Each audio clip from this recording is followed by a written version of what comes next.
na ni Red at napaka-colorful, which is why it can be tempting to bring them home and make them our pets. Of course, it's important to remember that macaws have a certain know-how for us to be able to take care properly of them. So better to be responsible pet owners.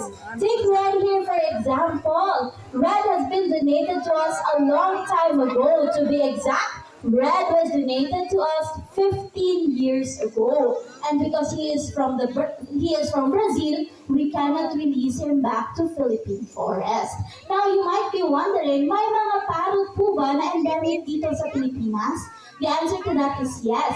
We do have parrots na endemic dito sa Pilipinas, two of which we especially like to mention are the Philippine hanging parrot and the Gayaberos, both of which you can see in the wild here in Malagos Garden Resort.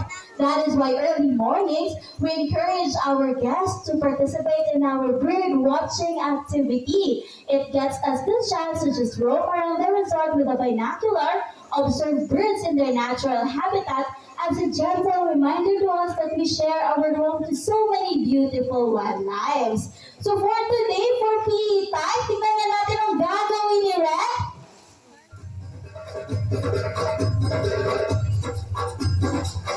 May prutas si Red. Everybody, a round of applause for Red, please.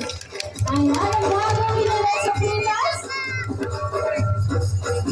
She knows so much. That's 1 point for Red already. Very good, Red. Another fruit, may nakita po si Red na another Paingon fruit. sa iyang salag. And shoot niya ulit. Palakpakan naman for Red, everyone. Tingnan natin kung maka-3 out of 3 points si Red today.